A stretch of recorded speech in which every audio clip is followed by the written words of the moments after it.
When I was born, Korea was one of the poorest countries in the world, $200 in per capita GDP. Over the last half a century, South Korea has risen from the ashes of the Korean War to become a leading economy in the world.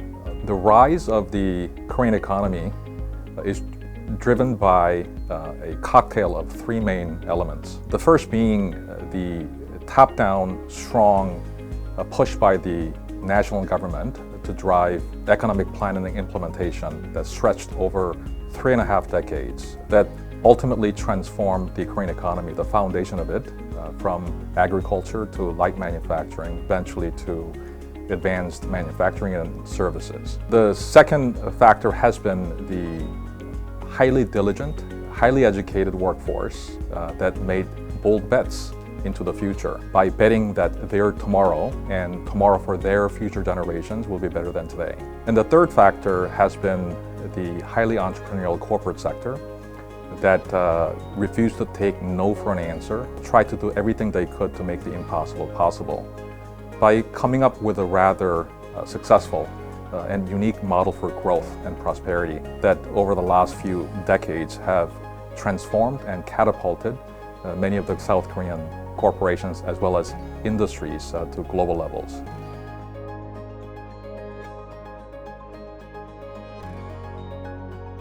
The model for South Korean companies and industry success to global leadership has been underpinned by a couple of major factors. The first factor has to do with the ability to follow fast. South Korean companies are not known to be the earliest adopters nor fastest movers. However, they're distinctive fast followers. They relentlessly search for the global benchmarks, accelerate their push to close the gap, and ultimately produce and deliver products and services faster, cheaper, and better. The second factor has been the strong bias as well as insatiable appetite, ambition for growth and scale. Many Korean companies set very, very high, lofty aspirations, levels that seem impossible to achieve, find all sorts of ways to actually get there, and use the market power and the earnings from the growth push to reinvest into the core business. So these two factors, fast followership and strong ambition and bias for growth and scale, have been the formula for success for many Korean corporations so far. However, Korea as a country, across many sectors, as well as many leading corporations, are at crossroads. The model that has paved the foundation for growth and prosperity so far is no longer guaranteeing success into the future.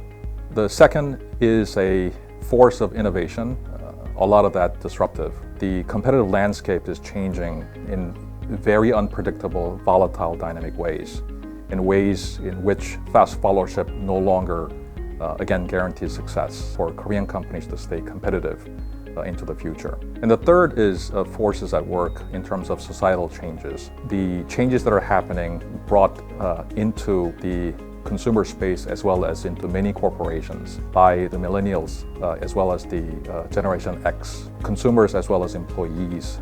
These changes render the old top-down command and control governance mechanism far less effective than it used to be in the past. So for Korean companies to continue to grow and prosper into the future, they really need to think fundamentally about their model.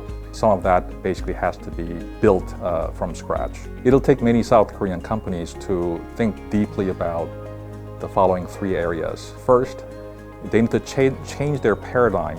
They need to pivot away from top-line growth, market share gains, towards much more sustainable growth of economic profit that will sustain value creation in ever-changing competitive landscape going forward. The second thing is that many South Korean companies are already quite competitive. They need to find new sources to boost their productivity, a lot of which will come from their ability to harness many of the digital innovations that are happening out there across different sectors.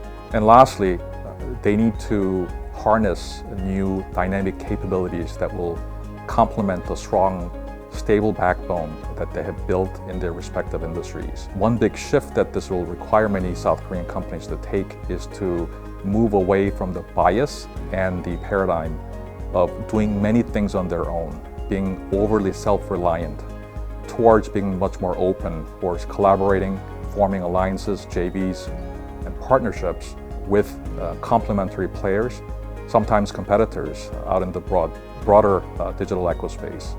This will require South Korean companies to become much more comfortable about building things together under true win-win propositions. All that said, I'm quite hopeful that South Korea will figure out the next generation model for growth and prosperity.